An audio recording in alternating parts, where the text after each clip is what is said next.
this person is Reno Omokri's friend.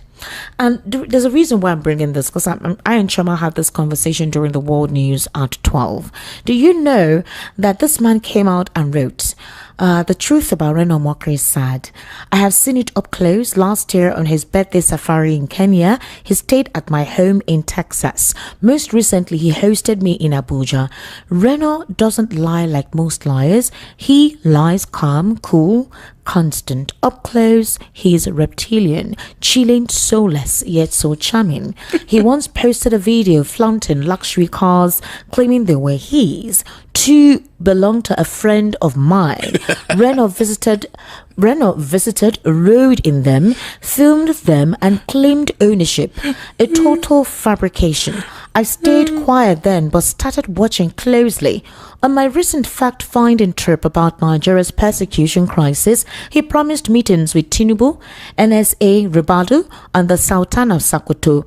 None happened. Looking back, those promises were props for his narrative for clout and manipulation. At his birthday last year, big names showed up expecting good luck Jonathan. That was a lie. They left fast, dodging his shameless PR stunt. They thanked me for showing them the quickest escape route in a map. In Abuja, after 30 hours of travel, Reno pulled me into a photo op with a compromised CAN chairman. Get that phrase, compromised CAN chairman. I barely got 60 seconds to change my shirt. He whispered, "Don't mention you just arrived." In the meeting, he implied we had been there longer. He took credit for trips I have funded, planned, and endured over 6 years, presenting it as part of the fact-finding mission that he had organized. He repeated this with the next group. On live television, he called me the current mayor of Blanco, Texas. False. He knows it. He also said I'm a Republican mayor. We don't even have partisan municipal elections. I haven't been active in any party for 30 years. He claimed I'm a personal friend of Ted Cruz. Also false. I shook Cruz's hand in a receiving line a decade ago. That's it. That's about 10 years ago. He introduced my travel companion as a prominent Republican filmmaker. Not true. My friend does hobby projects, nothing major in decades. I don't know what party he favors. So how do you know that Reno Omokri is lying? His lips are moving. This isn't bitterness, it is accountability. When someone denies genocide, twists truth, and poses as a Christian voice, character matters. The one who practices deceit shall not dwell in my house. He who speaks lies shall not continue before my eyes. Psalm 10:17. Reno, I don't hate you. I can't cover for you. I have seen too much. Lying to inflate yourself is one thing. Lying to cover up the Christian genocide raging in Nigeria is a bridge too far. People must know Reno is a pathological, habitual, calculating, self-serving liar from someone who knows him personally. So they won't trust his sleazy attempts to bury the blood of tens of thousands of Nigerian martyrs with the manure spewing from his mouth. It's hard to fathom. I have never seen anything so stone cold evil. If he doesn't repent, Omokri will go down as Nigeria's Joseph Goebbels, cast into the lake of eternal fire. He's gaslighting a nation while Christians and innocent Nigerians suffer. Reno has the blood of innocence on his lying tongue. He doesn't care. What's an ocean of martyrs' blood to him, so long as he secures a phantom appointment Tinubu dangles before him? I'm convinced he sees the victims as lesser humans, a pure sociopath. So he went on and on and on, but he eventually said that Reno is touting himself to be a vice or a deputy to Nuhu Ribadu. It is estimated, according to him, that the plan is that the president will choose a presidential candidate from the northern extraction for 2031, whom he will rally with influence for people to support, and Reno is touting himself to be the vice. I have checked Reno's page in response to what this man said, who is his friend whom he bought.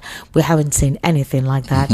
We're waiting for his response to counter what this man has said. The man even put up some chats exchange between both of them. Reno Omokri has been trending on social media for the past few days since this man divulged everything about Reno. A Nigerian said we shouldn't pay attention because Reno is known to be for that. The reason why I asked this is, why is it that some Nigerians know the truth, but in their disillusionment, they decide to remain disillusioned and continue on the path of lies while a lot of Nigerians are dying? The attention that is meant to be given to critical issues like insecurity is not paid paid attention to. It seems to be like a political bait raging for the political class, regardless of who is hurt.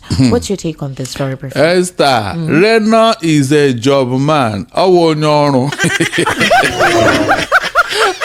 remember those days.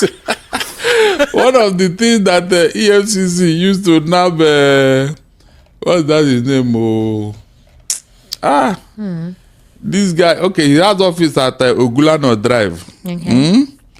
He put a very bold picture of himself and Babangida. Okay. Maybe they met in a function. So when these white men come to his office, they will see him with Babangida sitting at Jega and say, yeah, he must be a big man, you know. So whatever he says, they believe him. Are you get what I'm saying? I will remember his name. Yeah. So whenever he want to turn his limousine in that boys' corner, that is joining Akerele Street with Ogulano, every car must stop. When this guy was the king of Surulere. Okay. You know what I'm saying? So they use such things for photo shoot to get their unsuspecting victim. That's what they do. So Reno, you can imagine the kind of people that is working for this administration. You can imagine. You can imagine, Esther. So I thank God I've always told you, no matter how long evil run, one day truth will catch up with it. Evil doesn't last forever, Esther. I've been saying this thing, and I have not been disputed by anybody. Look at what is coming out from APC now, what they did and all that. From Akpabio and the sister. Friend. He was the one that brought this man. A couple of course, that is the US. You must have watched that interview. That is the US for you. Esther, listen. Thank God this thing came up. That is US for you. They don't have time for all this thing you are doing here. I'm not joking. They don't have time. They say it as, in fact, they shoot from the hip. They don't have time. And that is US. A couple of people chastised this man. They chastised him. They called him. They said that they're the ones causing. If you go through the responses. I am coming now. Listen. If the US are your problem, Esther, listen very well. Okay. If the US are your problem, how come? How come they're the one helping you to fight the problem you created for yourself? Was it the US government that imported these terrorists into Nigeria? Tell me. Was it the US?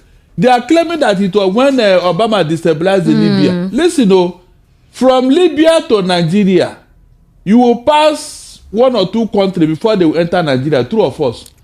Niger is there, standing between us and and Libya. So, how did they jump from Niger and enter Nigeria direct? Is it possible? Hold on. Is it possible? You can see. Barrister, hold our thought. We'll be taking a very short break. When we return, we'll continue.